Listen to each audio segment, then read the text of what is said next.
Hello friend, मेरी कहानी contract marriage में आपका स्वागत है। सोजा माही को याद करते हुए उससे माफ़ी मांग रहा था कि तभी सनाया वहाँ आ जाती है। सोजा, मुझे ये बताओ, तुम्हारा क्या रिश्ता है उस एक्ट्रेस के साथ? सनाया गुस्से से चिल्लाते हुए बोली। इससे तुम्हारा कोई लेना देना नहीं है, समझी तुम? सोजा पेपर उठाते हुए बोला। सोजा, तुमने मुझसे प्रॉमिस किया था कि माही को डाइवोर्स देकर तुम मुझसे शादी करोगे। माही का नाम तो तुम लो ही नहीं। सनाया ये बोलकर सोजा जाने के लिए मुड़ा। क्या? सोजा, मेरी बात तो सुनो।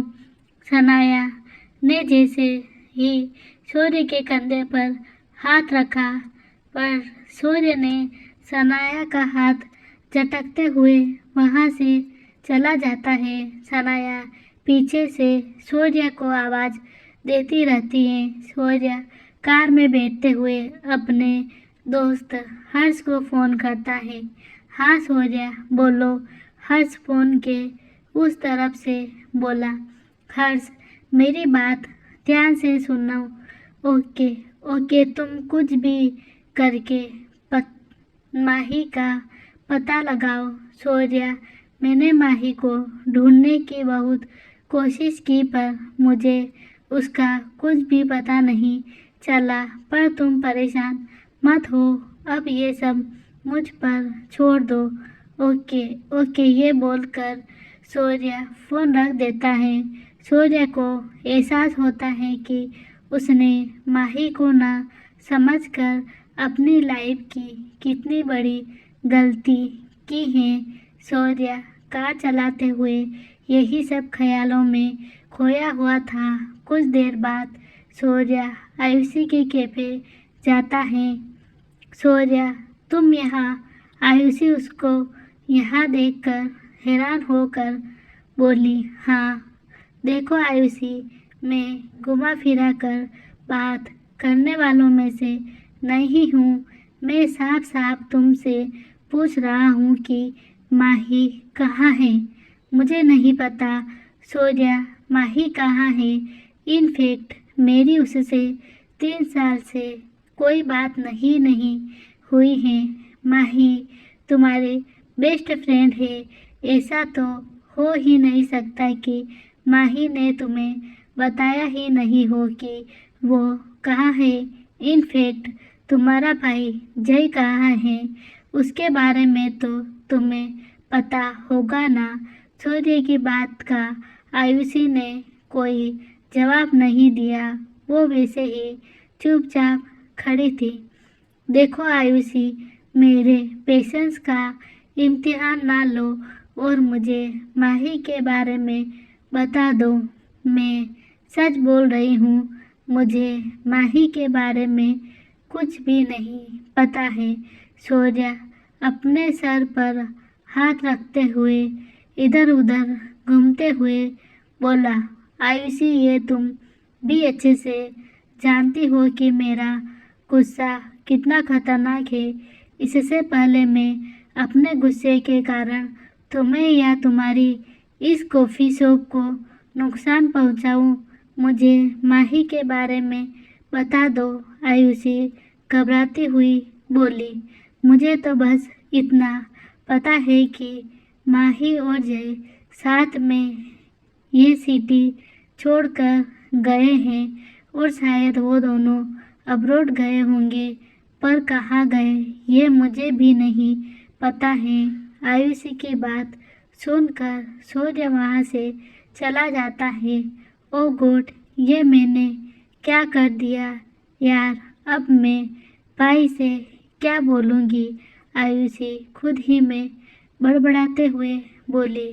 सूर्य अपने ऑफिस के अटैच बार में जाकर बैठ जाता है और ड्रिंक पर ड्रिंक करने लगता है।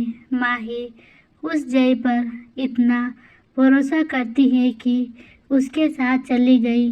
उसने एक बार भी मेरे बारे में क्यों नहीं सोचा। सूर्य ड्रिंक करते हुए यही सब सोच रहा था कि तभी वहाँ हर्ष आ जाता है।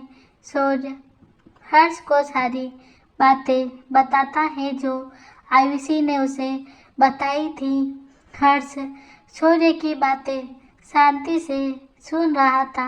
हर्ष, तुम्हें क्या लगता है, माही जय को पसंद करने लगी है क्या?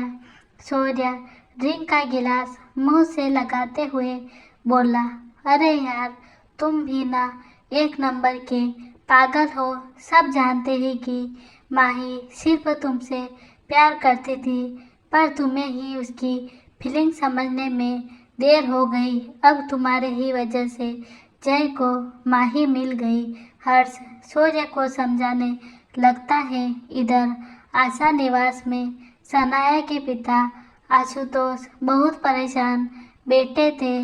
सनाया और आशा के पूछने पर आशुतोष उन्हें बताते हैं कि उनकी कंपनी का दिवाला निकल गया है।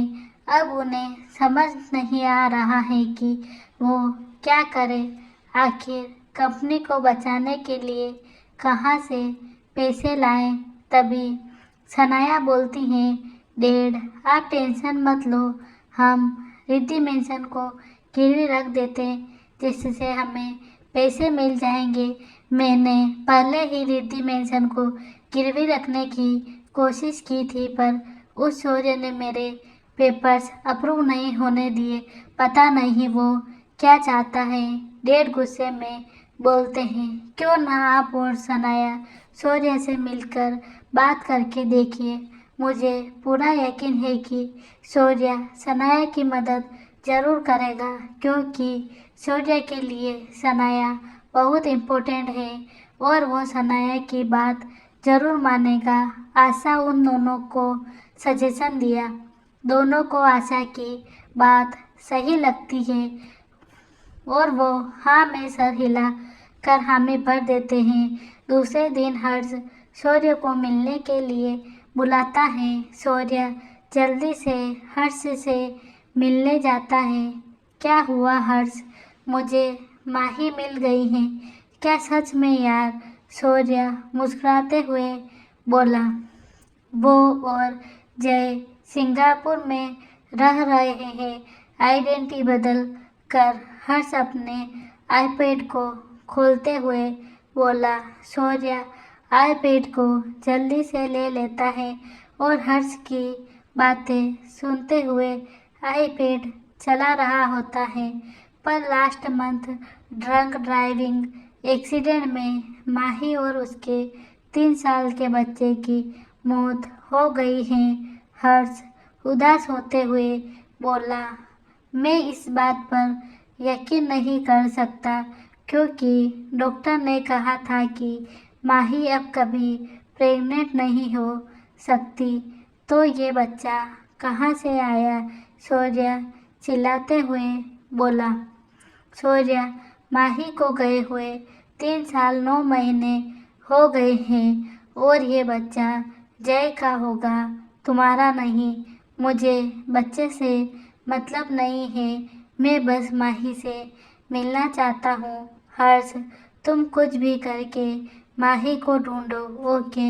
ये बोलकर हर्ष वहाँ से चला गया। कुछ देर बाद सूर्य अकेला सी साइड जाके खड़ा हो जाता है। वो हाथों में माही का मंगलसूत्र देखते हुए कहता है, माही तुम मुझे 11 साल से प्यार करती थी, फिर मुझे छोड़कर चली गई और किसी और से शादी कर ली। ये तुम्हारा कैसा प्यार है?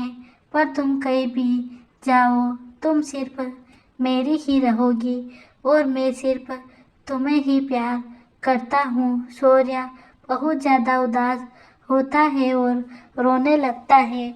वो गुस्से में माही के मंगलसूत्र को पानी में फेंकने वाला होता है, लेकिन हर्ष उसे रोक लेता है। सूर्य, कंट्रोल करो यार।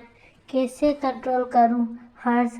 जब से मुझे पता चला है माही ने उस जय से शादी कर ली है और उसका एक बच्चा भी है, तब से मेरे दिल में दर्द सा हो रहा है। सूर्य रोते हुए बोलता है।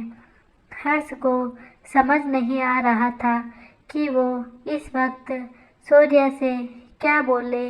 वो बस उसे सांत्वना दे सकता है। दूसरे दिन सनाया अपने डैड के साथ रिद्धि मेंशन जाती है सूर्य से बात करने।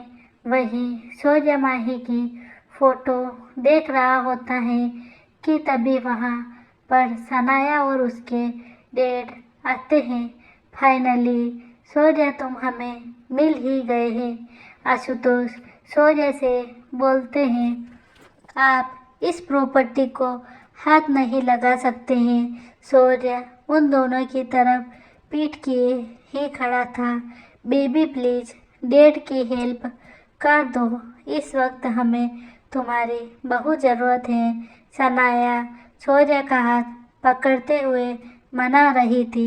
ओके ठीक है, मैं आपकी हेल्प करने के लिए तैयार हूँ, पर आपको मेरे पास कुछ गिरवी रखना पड़ेगा, नहीं तो बोर्ड ऑफ डायरेक्टर अप्रूवल नहीं करेंगे। सूर्य सनाया का हाथ हटाते हुए घूमते हुए बोलता है, मैं तुम्हारे पास ज़रूर गिरवी रखता, पर मेरा सब कुछ पहले से ही गिरवी है।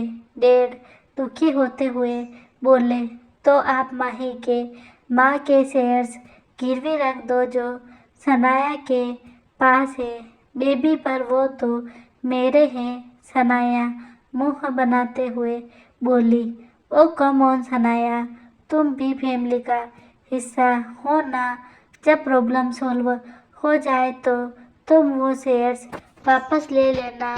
सनाया कुछ देर सोचती है और फिर शेयर्स देने के लिए तैयार हो जाती है। ओके ठीक है, मैं आपको लोन दे दूंगा। सूर्य ने के बोलते ही सनाया और उसके डैड खुशी से वहाँ से चले जाते हैं। सूर्य उन दोनों को जाते हुए देख रहा था। उसके चेहरे पर एक शैतानी मुस्कान तैर गई। सूर्य के दिमाग में कुछ तो चल रहा था। इन सबको बर्बाद करने के लिए आज के लिए इतना ही। आगे की कहानी जानने के लिए पढ़ते रहिए मेरी कहानी। धन्यवाद।